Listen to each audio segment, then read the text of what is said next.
And we're back. And we're back. Okay. Good evening. Good evening, guys. Welcome back to John and John. Live intuitive Q&A. Monday nights. Guidance, as we call it now. Guidance. Yes, yes. We used to call it Q&A. Well, we still can't call it Q&A. Yes, it is still Q&A. So. It's still Q&A. Yeah. How is everyone? Very good. Welcome back. Welcome back. Another big week. Thanks for tuning in. Changes and things like that. So, hi, Tracy. Thanks for joining us. Yeah. The Q&A, I mean, the intuitive guidance is really guiding you guys to find what the messages are from your body, from your circumstances in your life. So the intuition is always guiding us. And most of the things that we call negativity or ailments or reoccurring problems or life situations are our intuition guiding us to try and point us to something that we need to change our point of view on, basically. Yeah. That's all most of it is. If you change your point of view and you want to look at it and deal with it, then most of these things will heal themselves or stop reoccurring in your life or anything like that. So any reoccurring problems you've got, any it could be, it could be a reoccurring pain somewhere in the body, and if you would like us to help you intuit that, then we'd ask information like if it's on the front or the back, the left or the right. We ask you to use your descriptive words, so describe it in your own words, not how a doctor would describe it or whatnot. Yeah, so no, this isn't a card thing. This is just we don't do cards. and it's not just a general reading. This is more of a guiding for you, for like the intuition, the soul, and the subconscious mind. They're all interconnected from our point of view, and so every message, everything that happens in your life and your body and stuff like that is usually a message from the soul trying to guide you into a better thing. So if you have got issues in that, we can help you pinpoint what it is that you need to change your point of view on or release and let go of for it to change. So even if it is guidance for general stuff like house and stuff like that, again, describe what you want or what your fears are about it, and then we can find key points to what the blockage is or what your resistance is to allowing it to happen, or where you're pushing too hard or pulling too hard. So one of our tools is, if you want something to change in your life, you don't align and agree with it or resist and react to it. So if you resist and react to it, you're bringing energy to it. So Einstein and other people have said energy goes where thought flows. So if you don't want something to happen, thinking about it not happening is going to make it happen. It's going to make it happen. So it's finding a way to become neutral or so basically neutral or non-resistant to that, and then choosing from that point by directing your thoughts onto what you do want. So, which is another little tool. Yeah. So focus on what you do want. So we got any questions or any? Nothing yet. Nothing yet. What was that bottom one?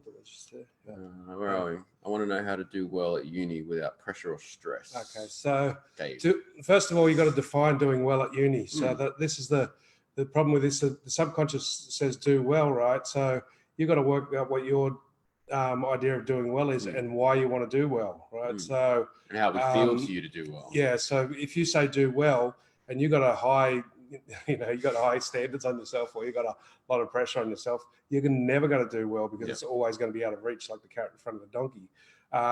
So first of all, the no pressure or stress is defining what you want and why you think good uni results are going to get it for you. Yeah. Right. If you're going to go and be a pilot or something, then you have to get enough results to pass. But being the difference between passing and being the whatever they call the geniuses, the ducks, dunks of the class, or ducks of the class, the dunks of the class. I think it's the dunks. So you take the pressure off yourself by looking at passing and looking at what you want, not thinking that the grades are going to get you where you want to get. I mean, obviously there are some fields where being the brightest matters. If you're doing I don't know what, but I'm sure there's some fields that the highest grades do matter, but that's very rare. That'll be like 2% of them. The rest is you just got to pass, right? So just look at it passing and understand the grades. I have met many university guys and many guys who are geniuses at school who are just shit at life, really, because they're too smart. It's not that they're too smart for their own good, as they say. So one of the things is. One of my old favorite sayings is your attitude, not your aptitude, most denotes your altitude. So how high you want to fly in life is way more important about your attitude than it is about your aptitude. So not what you've been taught and not by your knowledge, but your attitude of how to apply it. So think about that with it. If you want to take the stress off you, have the fucking best attitude at university and just cruise along, just passing your courses, but have the best attitude, the superior attitude, which is the attitude of, there is no right or wrong. There is no good and bad. Ultimately, there is right choices for you. There is wrong choices for you. But that's not right or wrong. And so these are the tools, some of the tools we share on, who does it belong to, return to sender, the tools that we have in our YouTube site. They're really good for just some of the basics of how to start using your intuition more and use your intuition, start learning the way you need to at university. There's so many different ways. Schools are finally accepting that different people learn in different ways. The paradigm teaching, works for some, but it doesn't work for a lot of people. So, work out your way of learning. Yeah, so John mentioned our YouTube channel, links up at the top of the live here. The best place to get started is with the tools playlist, and check out tool number 1, which is what we call checking in with your inner guru. And that's all around, you working with your intuition and developing your intuition and starting to learn that you can actually ask yourself questions and see how you feel, whether they feel light, whether they feel heavy, in terms of whether they feel right or wrong. That sort of thing. So we've got one here, how to move on from past hurts in relationships. Yeah, Sarah. So Sarah, this one, we could do like 2 weeks course on this one alone, right? So it's going to be really hard to put this in the short thing. But first of all, you've got to, there's 3 major things. First of all, you've got to look at the person you joined with, were they the right person or were they almost the right person? So usually when we're in sort of what I call duality more, we get in a relationship where opposites attract. So you're attracted to them because they've got a quality that you feel that you're missing, and they're attracted to you for the same reason, basically. So I won't go into details too much, but in a past relationship of mine, I went into the relationship because that person was a little bit more responsible and able to deal with the daily things a lot better, and I was much more fun and joyous, right? So as the relationship went on, I started learning how to be more responsible, but she didn't learn how to be more fun and let go. So then the relationship grew apart. So you grow together or you grow apart. But if you look back and see what qualities you learned from it, instead of looking at all the bad things, and look at why you chose that person. You chose them, we call it, do we choose the A person or the B person, the plan A or the plan B? The plan B we choose because we usually think that we're not good enough, or the plan A person won't choose us. Yeah, so for whatever reason we think. We go, they're almost right, but I just have to tweak this or I just have to tweak that. That's fixing somebody, and that fixing, it comes from good intention. It's a lovely intention, but it just doesn't work, right? And so if you look at them and think, they're almost perfect, we just need to work on this and work on that, that tells you that you're looking at the plan B, not the plan A. So you got to catch yourself. Your selection criteria is messed up, and it's usually because you devalue yourself or you assume that your plan A person won't accept you because of some of your qualities. And the biggest way of moving on from past hurts is to find ways of looking at the emotions, right? So if you've got resentment, if you've got hatred, if you've got whatever the emotion is, guilt, whatever the negative emotion is, I should say. So if it's guilt, if it's hatred, if it's resentment, if it's vengeance, they're the things if you've got to clear. So you say, one of the things we do when we're asking spirit or asking, the divine, I really want to forgive this person. I really want to forgive and release the resentment that I have, because resentment was one of my ones. And that, the resentment builds up in your bones. And if it builds up too much, you will have accidents where you break your bones, If the guilt is too much, if you take on too much guilt and you blame yourself or you blame them, then the guilt's going to manifest in your muscles, and it's going to cause all sorts of manifestations, from fucking tight muscles to tearing, to sort of all sorts of muscle problems. So then just ask, say, I know I'm not forgiving this person, or I know I'm not letting go of resenting that person. Show me how. I really want to, but you've got to be genuine. If you don't want to do it, then it's not going to. Just give yourself permission not to do it and say, hey, I'm going to get to releasing the resentment, or I'm going to get to forgiving that person. Don't push it and say, or just say, yeah, I do forgive them, because your head's forgiven them, but your heart hasn't, Yeah. and your gut hasn't. You've got three aspects here. You've got mind, body, soul, thoughts, words, and actions. So the divine masculine, divine feminine, and divine child, whichever those three aspects have to agree. So your thoughts, your feelings, and emotions. Most people say, yeah, I forgive them, and they're forgiving them in their head, but their heart and their emotions hold on really strongly. So it's like, and the way you do that is just ask, really genuinely ask, say, I really want to let go of the resentment I have towards this person. I really want to let go of the judgment I have towards them or towards myself. And show me how. I know I'm not letting go, and I want to, and I've already agreed to myself in my head.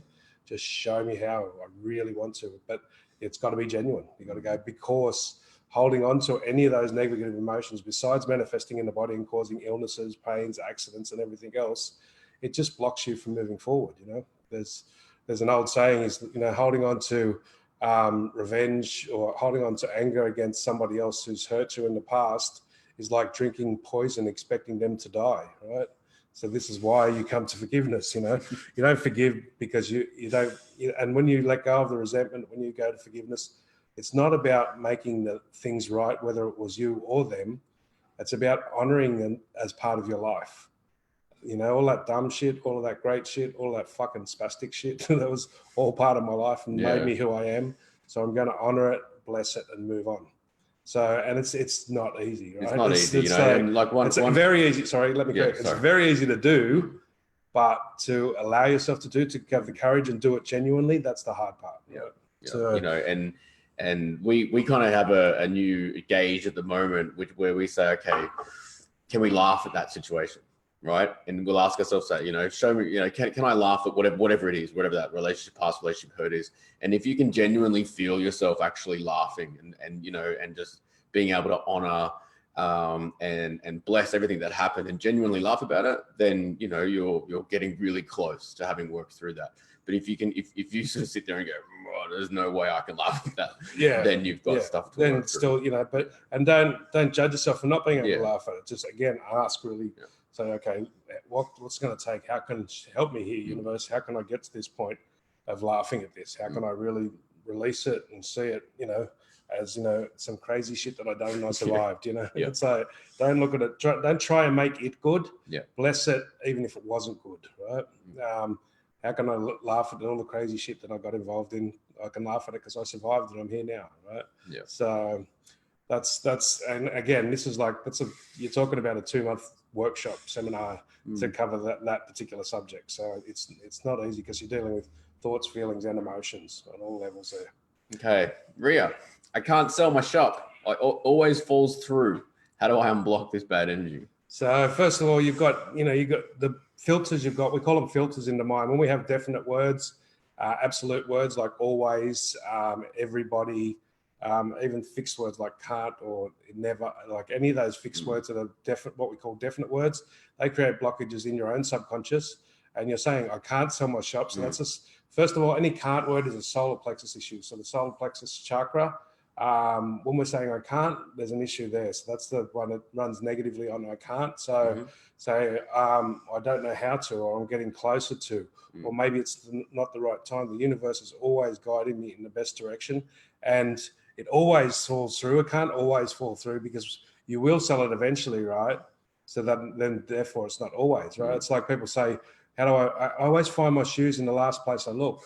Where else can you fucking find them? Where else are you going to find them? If the second place you look is the last place you look, right? So it's like, it's like, ask yourself, is it falling through for a right reason? Mate, just got to change this dialogue you've got inside. It's not bad energy. It's, it's bad programming. It's bad thoughts. It's bad filters that you've got on there. So it's like, and we've got to get to an understanding to the base core of all this is that the universe is always God or whatever you class the creator as, is always guiding us to evolve, to become greater and better. So it's really hard to get to the point, but you've got to get to the point where the universe is always pushing me in the right direction. So maybe this is actually, it's being blocked for a good reason. Maybe the fact that it didn't sell now has stopped me from going in some other direction that's wrong, and it'll sell at divine timing, at the proper timing, when everything needs to.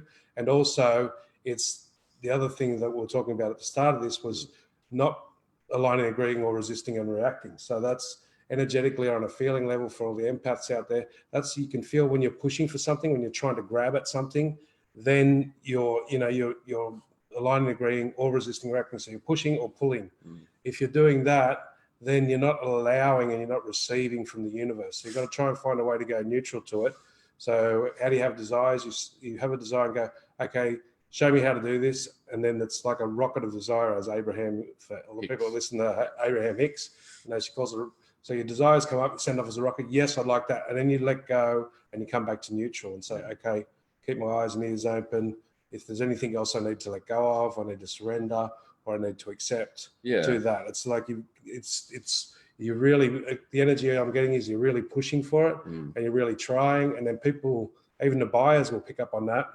And if it's falling through all the time, it's that desperate energy you're getting. So you're not valuing what you're selling. So you want to get out of the shop for some reason, right? So if you're selling a car and you're selling a sort of a middle of the road car and you want to buy a better one, so you're selling a $10,000 car and you want to buy a $15,000 car, when you're selling what you don't want, you don't value it at all, right? So the $10,000 car has no value to you, but the $15,000 car, you value it a lot and you really want it. So you put way more value on that. But in the business, I used to be in cars and a $10,000 car, a $15,000 car are both exactly the same. They're not, but personally, if I want it's a much better car. So I don't put much value on what I'm selling and I keep dropping the price. And then the other person who wants the $10,000 car that I'm selling, for them, that's their $15,000 car and they really want it. And if I drop the price, they think there's something wrong with it and they back off. So maybe up your price. So if you've probably been downing your price a bit. So what I used to do when I'd sell is if I go down a while, it didn't work, then I'd go up past my original price and relist it again. So that's another way you can do it. Push your price up. And if anyone is looking and they go, what are you doing? You go, I got it reevaluated and I was way underpriced. And then they'll come back and reoffer you. Maybe the ones that pulled out will come back if you go and put your price up. Okay. Tanya Dixon, the underneath of my feet are sore and tingly, sore to walk on sometimes, been around 10 days. So I'm guessing that's both feet. Yeah, so said feet, so that's both feet. So tingly, sore and tingly. So generally the feet have got to do, same as the hands, the feet and the hands have got to do with base chakra issues. So these are issues of safety and security. So if they're sore, it's like, so also the feet or the legs have got to do with your direction in life, where you're going. So you there's a lot of build up of sore and tingly. They don't usually go together, sore and tingly. So I'm just trying to sort of pick up on that one a bit more. So the tingly, it could be the soreness because this is what we call an opposite. An opposite, yeah. So sometimes like the sore and tingly might be actually the healing process happening. So your feet are getting, because the tingly sensation is often when you're getting more energy and blood flow. So you might have started correcting your direction in life, correcting where you're going, and started to correct some things that are affecting your direction. Now you're getting more energy there. And so that energy is bringing up something that used to be stagnant and stiff. And so that's where the soreness comes in, because things are starting to move where they haven't moved for a while. And the tingly energy is actually more energy. Like when you have a broken bone or whatever and you get itchy and tingly, that's often a sign of more energy. So I'm thinking it's actually more of a positive thing, but it's like what they call in the New Age and everything, they call it the healing crisis. So it's like, so when something reverses and starts turning around, it can actually cause short-term pain or whatever, or, discomfort as it's actually fixing itself. But again, I think I'd need a little bit more details to work on with that one. You'd have to sort of, that one would, if you want to come on live for a chat, there's the Zoom link up the top. You can come on live for a chat. Anyone can come on live. You can come on video or audio. It's up to you. Sort of and then we can 5-10 minute, 15-minute chat. Yeah, and we can sort of delve a bit deeper into those ones, because with this intuitive guidance, so each issue or each part of the body or each ailment, like resentment is in the bones, but what the resentment builds up about and whether it's connected to something else, it takes a little bit more feedback from the person. So, the lungs have got to do with grief, the liver's got to do with anger, the kidneys have got to do with fear, the stomach and spleen has got to do with worry. So she's saying it's tingly when she's not walking and then sore when she's walking. describe the sore. Yeah, Like so what does the sore feel yeah, like? so- Is it tender? Is it certain Yeah. parts of your feet? Yeah. Is it that you have to sort of tiptoe around? Like, I mean, if you want to look at the sort of the more the medical side of things, the feet, they get sore because that's where your body puts toxins. So you could have an excess of toxins. So it's like that's what causes gout when we've got too much acid in the system and too much toxins in the liver and kidney, and that can't process all the toxins. So it just stores it down there till a time when it gets healthy enough that it can deal with the overload. So you can do. It could be as simple as just doing a cleanse, right? So it could be just have a juice fast or something for a couple of days. That will give the body enough time to clear it out if it is toxins or toxic buildup, because that does cause soreness, and because the soreness comes from not wanting to walk on it because it's like stirring up the stuff that's put down there not to stir up. But again, it's something we'd have to really sort of have a little bit of a chat about, because I'd have to ask you some other questions about some other things which would give us more accurate, because it really sounds like there's two different things going on there, and I can't pinpoint which one's which. Okay, Rachel, lower back pain near the tailbone. What can this mean? One of your favorites. Near the tailbone, again, this is base chakra stuff. So this is issues about, basic things like food and shelter, safety, security, stuff like that. And it's also tribal. It's also issues you have. Any base chakra thing is an issue you have with more than one person, right? So it's like, so if you've got issues with your family, or issues with the government, or issues with the school system, anything that's a group that's more than one person. So, your smaller group is maybe your family, your immediate family, your husband and children. That's a group. Your bigger family, then the government, the country. They're all different group issues, and the soreness again can be either way. The soreness can be you're actually releasing issues about group stuff, so you've stopped judging groups. You stopped. For me, a long time ago, I used to post all the bloody Illuminati stuff and all of that, and it just caused so much problems in my life. Not that I don't believe it was true, but it was just focusing too much on the negativity, and by posting all that stuff, I wasn't able to move forward and change and do my business that I needed to do, because I was focusing on all the bad in the world. So, and it's like, and judging it, and instead of just understanding that it's all just part of the evolution of the earth, it's like, and that'll come to pass like everything else. But the more I focus on it and give it attention, the more attention it gets. So I know that that sort of thing thrives on fear. So what do I got to do? I got to focus on faith or love, So this is the base chakra issues. The tailbone is either trying to release these issues, these negative emotions about the groups, whether it be your family or any other group, if you're dealing with a school group, or anything that you class as a group or a team. Even a football team is a group. So it's not a one-on-one personal issue, it's a one-on-group issue. And so it's either trying to release, or it's trying to tell you to release and let go and stop feeling so fearful about some survival. Yeah, issue. I mean, I had the back of my navel chakra and around that area of my spine. I had a big release this past week, right? For 3 days, 4 days. It kind of started with a big sort of energy release, and it sort of felt like my lower back was locked for a little while, right? And I had to felt like I had to learn to walk again, and a lot of that was just releasing. But the way that we check into that is to sort of just check in with ourselves and ask ourselves, okay, is this a positive? Does that feel light? And then check to say, okay, well, is this clearing? Is this releasing? And so rather than just seeing it as negative or as a bad thing, and then blocking the energy from releasing, just check in with yourself, and just ask yourself some questions like, okay, does that feel like it's a positive? Yep. Okay. Does that feel like it's releasing some energy? Yep. Okay, cool. And just give it permission, or, just allow it to run its course. And just keep checking in on yourself with it. Keep checking in. So that's so sometimes it's actually the jamming up that's causing the problem. So sometimes it's the issue that's building up that needs to be released. And sometimes while it's releasing, it can actually cause some discomfort in that as well. So that's why with it, it's a little bit more if we ask questions and get feedback and stuff like that. Same with Charlene's next question. It's not been able to, Not been able to sleep as much. I'm tired at the moment, 48 hours straight, or I sleep and I'm straight up after 2 hours. Again, there's the two major reasons for that is there's a positive reason, which is that it's your awareness is opening up, your crown chakra is opening up, and you're getting much more energy from the universe, and it's trying to bring you more into the moment and make you let go of all these limitations and shit that we have about I need fucking 8 hours sleep, or I need this and I need that, And when I say shit, all those things are relative.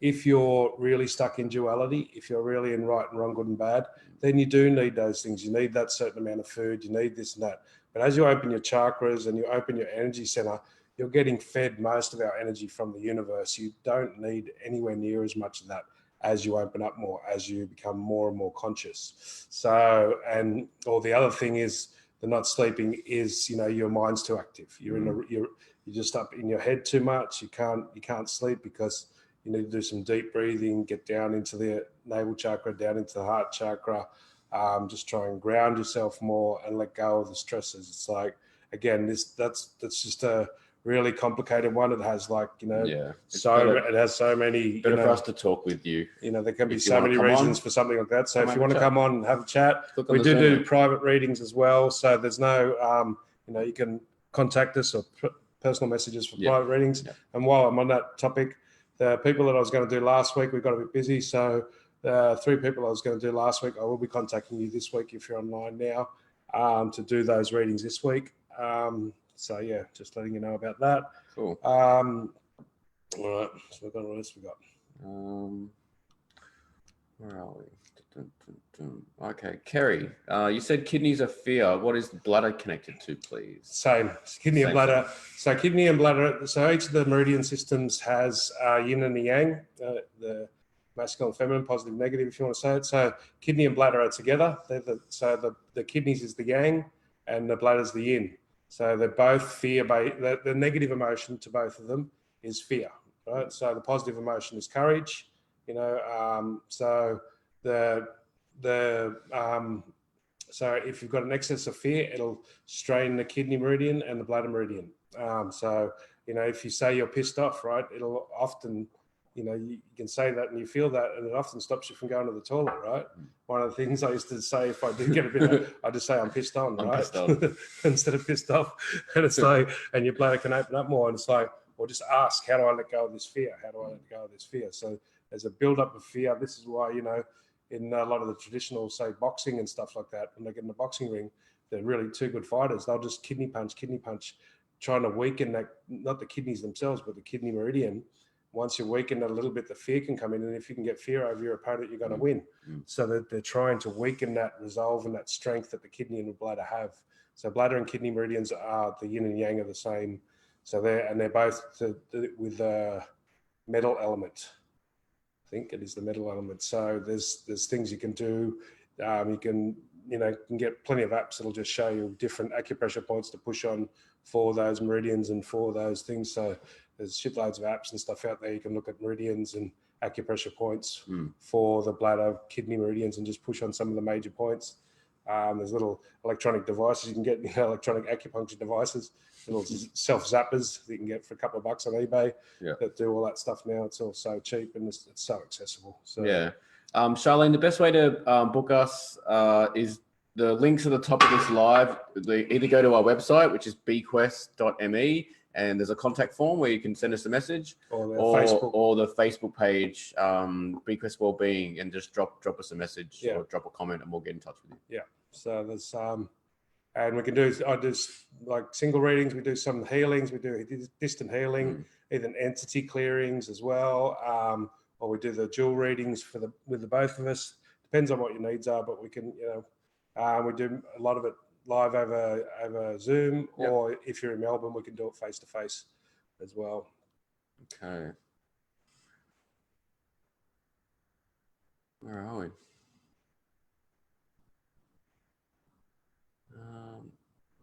Okay. Topher. Hey, Toph. Hey, Toph. How you going, mate? Hey, mate. All right. So we got pain from my hip to my knee, radiating mostly down my left side. Could that be my creative direction at the moment? Hip to knee, radiating down the left side. So if it's the outer left side, you could have a gallbladder liver meridian issue. If it's on the outside, So that could be anger starting to surface, and it could be anger on left side, wasn't it? Could be anger about your spiritual or your internal direction. So the left side's both spiritual and internal. So it's the way that you deal with yourself internally, the way that you talk to yourself, or it could be anger about females.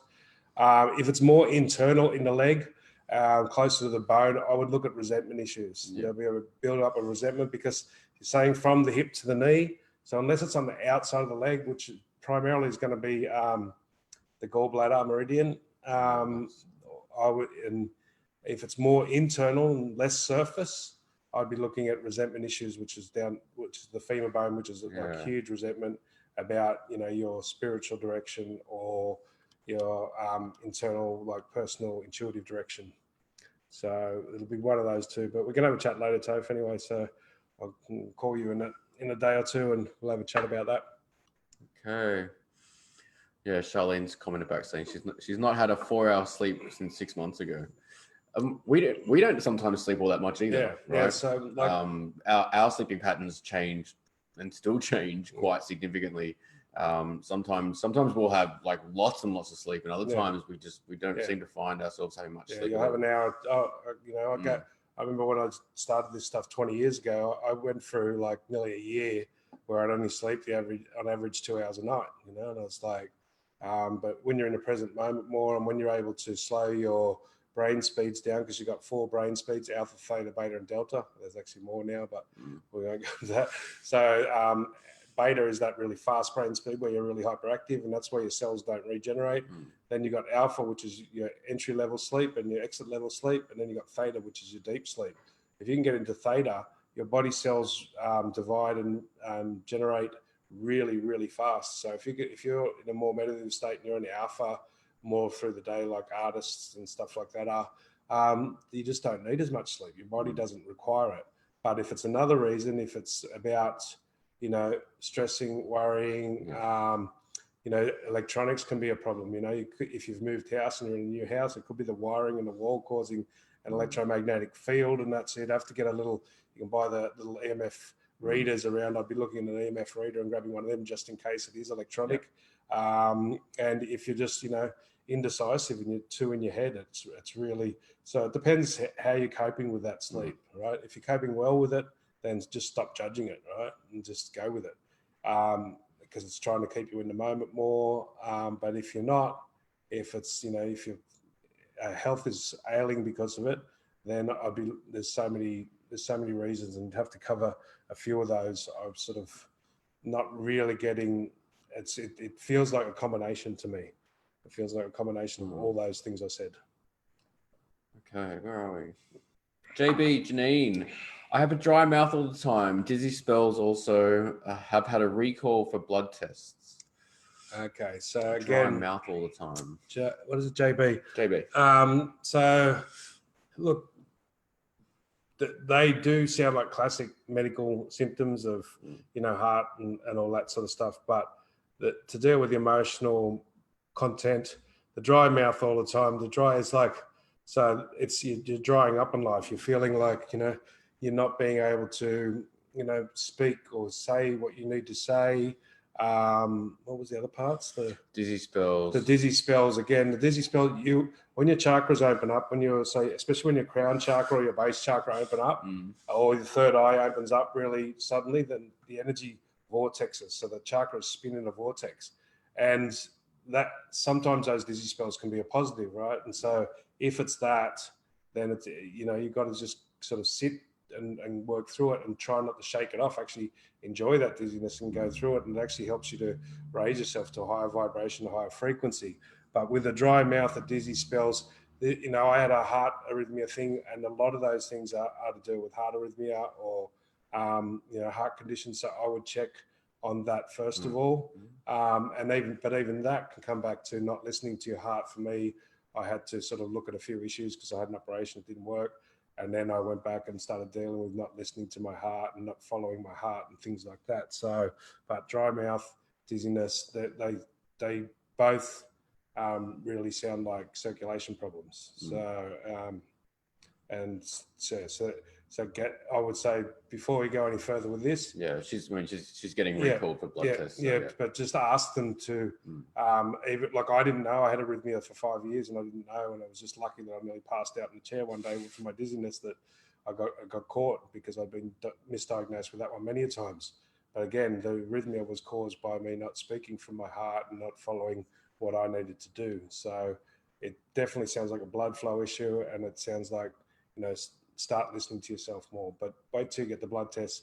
Ask them about arrhythmia. Ask them about, if it can be anything like that, because arrhythmia comes and goes, and it just happened whenever I was at the doctor's that I was never on, right? So it was just that I nearly passed out sitting down one time that I did that. So yeah, but again, once you've got that diagnosed, then you can look at what's causing it, which, as I said, for me, wasn't listening to or speaking from my heart enough.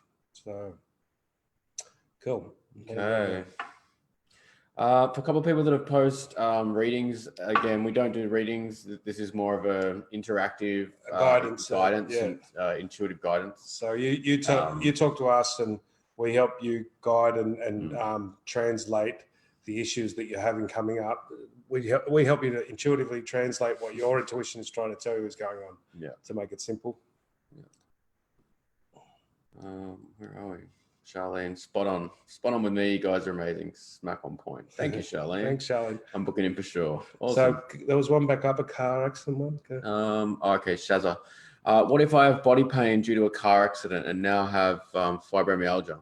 Okay, so again, fibromyalgia. This one comes up a lot, so I should look it up and find out what it actually is. I actually said it right. But tonight. I think it's fibromyalgia is a nerve condition. So this will be communication issues, and your body pain from the car accident. There's a classic communication problem there, because you're blaming the car accident for the body pain, right? So if your head and your heart and your gut want to communicate, there's a could be communication to people outside of you, and I could be wrong on fibromyalgia. So if fibromyalgia hasn't got to do with nerves and the nervous system, then forget what I'm saying right now. But if it has, it's a communication issue, and that's one thing where, again, we'd have to sort of talk a bit longer, booking for a private reading or something, because there'll be a whole bunch of stuff tied around that, belief systems about what the body can and can't do, communication issues, all of that sort of stuff. Yeah, I mean, Shazzy, if you're still there, maybe describe some of the body pain. Whereabouts. Yeah. What does it feel like? Give us the basics on what fibromyalgia is too. and whereabouts. Is it left side, right side, top, bottom? And maybe we can help you a little bit that way. Okay. Where are we? Okay. Kind of spoke a little bit about this earlier, but Danny, new to this channel, I'm not sure if there's a set topic or anything, but I have a question: how to release and let go past trauma and karma and any toxic cords that hold us back from spiritual direction. Okay, so it's a big topic. But first of all, there's karma one, right? I really want to deal with this because it's it's a fucking quagmire. It's there's two basic systems. If you're in duality, you deal with karma, and if you go into oneness and forgiveness, then that sorts all karma out by itself. So forgiveness deals with karma. Don't mess with your own karma. I believe, and many of the great teachers that I've listened to have said, do not touch karma. You'll just fuck it up, right? It's like, that's the universe, that life, God's all sorting that out. People who do karma yoga and all of that, then try and do good deeds to balance their karma out. They're fucking it up, because they can't, for one, they can't know every lifetime they had. They're trying to measure their karma from this one lifetime. You can't do that. You can't do that. Right? And let alone everything else that's going to happen in the future and all the rest of it. So trying to fucking sort karma out, you're only going to mess it up. But what does sort it out is to go to forgiveness. And this is the same thing for past hurts, the toxic cords, all of these things, every single one of them. Forgiveness is in the crown chakra. It's also freedom. You can use the violet flame to bring the violet flame down. But you've got to find a way of genuinely getting to forgiveness. So, so if you can think of issues, even issues of judging your circumstances, that you haven't got enough money or you haven't got enough of this. So you're judging your circumstances, which is therefore judging either your parents or God, so you got to get rid of that judgment and go, look, I don't know, it looks bad. how do I forgive this? How do I get to a place where I can bless all of my life? I can bless everything I've been through, all the good, all the bad, all the shitty, all the crappy, bless it all and honor it all as my life. And it's you know, I'm glad I got through that crazy shit, and I'm glad I'm still alive. You know, that's one of my favorite ones. Yeah, and you know, for me, when I started on that path, you know, the not seeing it as right or wrong, you know, just being able to honor it and bless it for what it was that it got me to here. And a lot of that was okay. Just it got me to this point, you know. It got me to this point. It got me to this surrender point, and it got me to this place of forgiveness. And it's not making it right. It's not making it wrong. It's about just accepting it and blessing it as all part of your life, right? And so getting out of the wrong or wrong mentality, and also the toxic cords. To release the toxic cords, got to stop fixing people. You've got to be selfish, right? It's like if the whole world was selfish or self-centered, and don't get these words mixed up, you know, people, there's every word can be, every action, every word, everything can be medicine or poison, as we call it. So some people call self-centered and some people call it selfish, right? One of them, depending on your point of view, one of them is negative, is toxic. The other one is positive. So to be self-centered or to be selfish means to put yourself first. And if everyone did that, then no one would be trying to fix each other. People would help each other, but you can only help somebody when they ask you for help.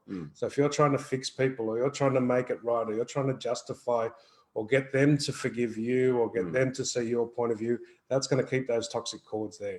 There's nothing that's going to, the only way to release them is to find forgiveness in yourself, for yourself, and not need it from the other person. You know, if you need it from the other person, it'll come from the universe. No forgiveness comes from the person. No forgiveness is given. It's all given via the universe, via God, whatever you want to say it. So even if that person, if you want forgiveness for something you've done, you ask forgiveness and you give forgiveness to anyone you've done the same thing to, and you accept their forgiveness from God. So even if they're not ready to give it now, everyone's going to forgive you when they die, right? It's just, I've been there, I've died twice in this life, and I just know that forgiveness is just automatic, right? So all you're doing is taking it from God, because God can take it from the future, or the universe can take it from the future if they don't want to give it to you now. And it's not up to you to decide whether they should or shouldn't be happy with you, or that's what's keeping the toxic cords there.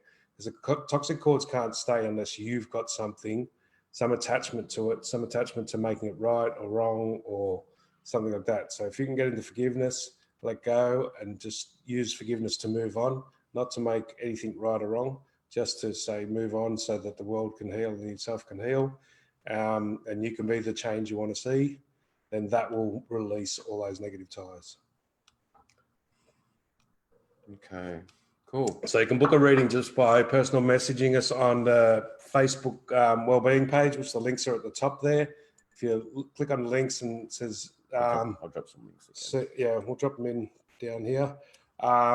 Or you can go onto our webpage, which is bequest.me, and you can put a message in there, but we can organise a private reading through there. There you go. There's some more links. There's some more of our other videos at the top as well, and you can anyone can come on here live if they want to, and have a chat with us, and we can delve a little bit deeper in by getting feedback from you. Because each of these questions, a lot of the times, one issue will lead to another issue, will lead to another one, and a lot of them will be tied in by one little key, you know, what we call filters in the subconscious mind, or words that we use will trigger and find these keys that can unlock like a whole domino effect of issues throughout your whole life. You know, it's like little words that we use, you know, what do you get annoyed at? What am I pissed off at? So what the things that annoy you are actually on the outside are in you, right? So fibromyalgia affects the soft tissue and muscles, resulting in pain. It could be stiffness, pain in the jaw, stiff joints and muscles. So Shaz is saying that her legs, back, ankles, arms, hips, knees, hands, everywhere, every day. Yeah, so this is, a lot of it is to do with, so the emotions are guilt and control, right? So trying to control life, trying to control emotions, trying to control issues, and feeling guilty about either your lack of control or the way that other people are controlling it. So, and the stiffness and that is, it's just really, most of this is going to have a massive release and a massive effect if you can start to work out how to release more and more negative emotions. Every negative emotion, from resentment to judgment to blame, all of these things. And, most of them might not be yours. You've just taken them on from other people, and you're trying to control how other people see you, or trying to control how they look at you, or, whether they blame you or judge you, and you're feeling guilty about all sorts of things here. So there's a lot of things that do with guilt and control issues there, and the pain and everything is caused by the buildup of the negative emotions. And anything up to 99% of them might not even be yours. You're taking them on from the people and the family and the friends around you. So it's really starting to work out how to get to forgiveness. How to just ask yourself, do I resent that issue? You might not resent any person, but you may resent or you might have guilt. Sorry, not resentment. Yeah. You might have guilt about the things that happen between you. You might not have guilt about them, but you might have guilt about the results of things that happen. You might have trying to control that people getting angry at you, or people blaming you for stuff. So there's blame there. You're just trying to stop them from blaming you, trying to be the peacekeeper or something like that. And that will build up, and it's like, you're looking at what did she say? Ankles and everywhere, pretty much. Legs, back, ankles, arms, hips, knees, hands. So hips, knees, and hands. These are all base chakra. So the ankles and hands and feet, and wrists are all base chakra, navel chakra stuff. So these are issues with the tribe, issues with so the whole earth is a tribe, right? Each country is a tribe, each family is a tribe. The government is a tribe. So any issues you have and build up around that, that's going to cause, so the negative emotions, the resentment, the judgments, the anger, that's all builds up in there. And often it's not even yours. You're trying to stop it and you still have it. Maybe also just watch the way you describe that too, with everywhere, every day. And you're sort of, as we're saying, which you may have heard earlier, like energy goes with thought flows. So if you're telling yourself that it's everywhere every day, and you're explaining it to other people as it's everywhere every day, then it's going to be everywhere every day. Yeah. So well, it's not, but you're not going to see it when it's not. But yeah. So you're going to only see that. You're only going to see it all the time, but it's not actually there all the time, right? So this is what we call subconscious filters. Yeah. We don't mean to say things, and we know. Every fucking man's a cunt, right? It's what we were dealing with the other day from someone, right? And we know she didn't mean that, and she knows she didn't mean that. She knows she didn't mean that. But it's like that. The subconscious mind doesn't know that. The subconscious mind is like a video recorder. It takes everything literally. So it doesn't matter if you mean it. If you say these words often enough, the subconscious mind creates filters that blocks out all the other times. So the times in the day that it's not there, that the pain's not there, even if you see it, you'll make an excuse for it, or you just don't accept it. So be careful with those words.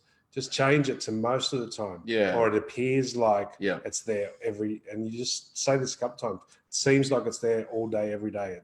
And then you'll start to get memories start to creep back in. Oh no, there was that times, and that other day I was good for half a day, and and then that will allow some of the change by itself, right? Yeah, and it kind of feels like we can talk ourselves into problems. If you can get to that place where you start to recognize that you're not actually having it all the time because you're saying everywhere, every day, I kind of feel like a relief will come in, and that may start to help break that down for you. So it's like, it feels like it's all, just put little words in front of it. It feels like it's all day, every day. It seems like it's all day, every day.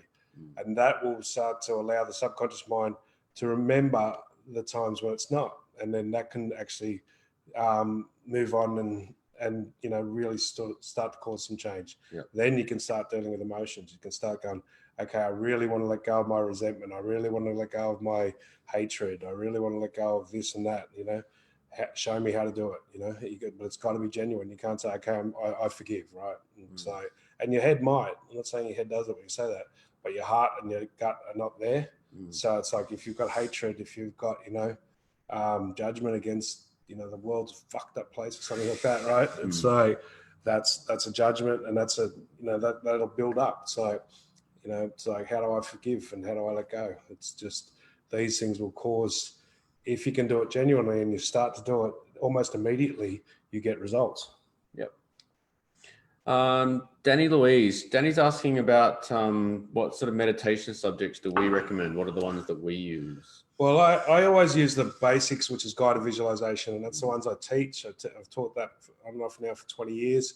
And So guided visualization allows you to focus and allows the mind to basically be distracted long enough so you can fall into the feelings and fall into the emotions more. Yeah. So ultimately, if people do yoga, meditations, that empty mind, all that stuff, it's just, if you can get the basics, which is guided visualization. So the real meditation is just breathing, focusing, and focusing so much until you let go. There's a myriad of them on YouTube. There's so much guided visualization on YouTube. So what I would recommend is pick someone whose voice you like, because that helps. Their tone and the speed of their meditation, that's a massive one. So try a few different ones, guided visualizations or guided meditations, and really focus on the ones that constantly remind you how to breathe through it. So as I'm teaching the meditation, every couple of minutes when I feel the people drifting off, I'll go breathe in through the nose and out through the mouth, because all it is trying to get yourself grounded more and more into the body, and then the let go just happens by itself.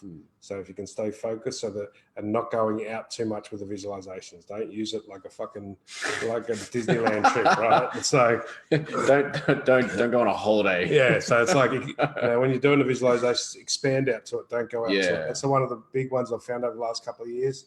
A lot of people get, they're good at it, but they go out of their body. They literally travel to where they're going, and it doesn't have any real benefit on their body or their life, right? So even if you're doing the visualization, remember to stay grounded and keep the breathing going. And if they tell you to go off into a planet, right, expand there. Don't go there. Don't leave the body to go there. Expand your consciousness to there. Keep some of it grounded in the feet and that. So to keep the groundedness and the breathing, breathing and focus. Meditation. Artwork is meditation for most people. Any active meditation, Tai Chi. If you're not good at the other ones, open eye meditation are things like Tai Chi, artwork, painting, anything that requires a lot of focus is a meditation. It's slowing the brain down and getting the singular one-pointed vision. So, Addy, any advice on addiction? Well, if you're, there's lots of advice. Lots of advice. Use like anything's medicine or poison, right? Back to medicine and poison, right? It's so one of our other tools, everything's medicine or poison. So if you've got what they call an addictive personality, right? Use it to your advantage. Get addicted to fucking meditation. Get addicted to health foods. Get addicted to, letting go of negativity. Get addicted. I was always told I had an addictive personality. That's how I fucking did this work so much. And so, because once I started doing these things, I got so addicted to learning all the energy stuff, learning meridians and learning chakras and learning how to do energy healing and subconscious reprogramming, so turn that addictive part of you around to good addictions. It's like, and don't stop the bad ones, right? Start the good ones. This is the other thing with addictions. And John and I talk a lot about words both having a negative sort of meaning and a positive meaning, so addiction, a lot of people will hear addiction and think negative, like a drug addiction or whatever, sex addiction or whatever, but the positive side of addiction, it enables you, to get somewhere and to be focused, to get somewhere. Any genius, any person there's a positive does something side to really well is addicted to what they do. And that's kind of what we mean by medicine poison. So used in the right way, it's actually medicine. It can be a positive. So start doing the positive addictions and so instead of stopping something, start something else. And so people don't stop the alcohol, start doing health stuff.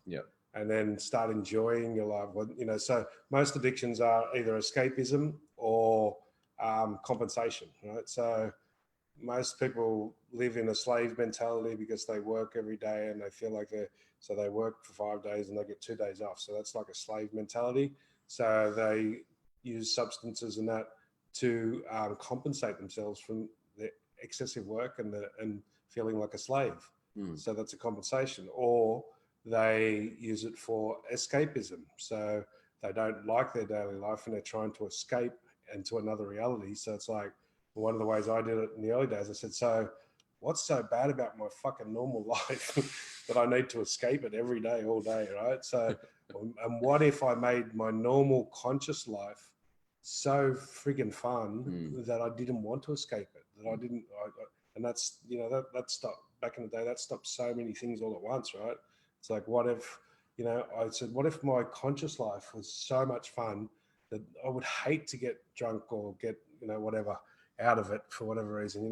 We use these words, out of it. Out of what? Out of what? Out of your normal conscious life. So start looking at what's so bad about your normal conscious life. Do you feel like a slave because of work and stuff like that?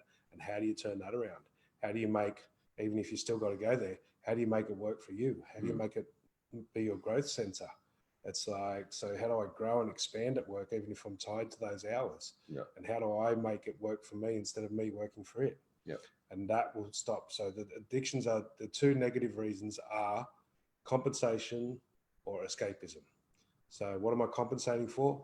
I'm working too hard and I need to give myself rewards all the time to have fun, to let go, or I'm not feeling I'm too controlling and I'm too mental and I don't let my emotions have enough space. So I've got to fucking let go of that control to, compensate from the over controlling I'm doing, let my emotions have a bit of a free rein and act like a bit stupid and like a kid. So, maybe you need to do that a bit more without substances, whatever they be, alcohol or anything else. So look at what you do on the addictions. Yep. What do they let you do? And start asking, how do I do that without the substance? Most people have to drink to get up on the dance floor. What if I can get up on the dance floor without the alcohol? What would it take? And that would take courage, and it will take you to push past some boundaries. And that's what it's telling you. Awesome. Thanks, Eddie. All right. Okay. I think So that's pretty much a wrap. We're just about done. Yeah. Just anyone who wants the private messages on the Facebook, on our webpage, you can get readings from that. Yep. The people, if they're on here tonight, they're on last week, I'll be contacting you tomorrow, the next day, for your readings from last week. Check out our links. Check out. Yeah, go check out some of the videos on YouTube. On YouTube, a lot of what we discuss when we're working through these with you is tool number one, checking with Aaron and Guru. So checking in, and how's that feel to us? Yeah. When we hear what you say, when we read what you say, we kind of feel that. Okay, how's that feel? That's what intuitive guidance is. That's basically what intuitive guidance is. We're using our intuition. Does it feel light? Does it feel heavy? To work with you. So that's the basis of it that we put a tool up. That's what kinesiology is based on. It tests your muscle, but it's light or heavy. You can your whole body's a muscle and skeletal system. So you can watch somebody's body, and when you talk to them, their body will expand a bit, or they'll sit up when it's a truth, and they'll hunch over a bit when it's a lie. Yeah. So, you can get on there if you're interested to figure it out, or not figure it out rather, but to sort of be interested to see how to start, I guess, how to get along in a journey on this path. And if you're in Melbourne, we will be starting some courses very soon in the next 3 or 4 weeks. So any Melbourneites out there can look at our webpage or look at our Facebook page, and we'll be bringing up a new course very soon. So, alrighty. Thank you, guys. See you next week, next Monday night. Okay. Bye-bye.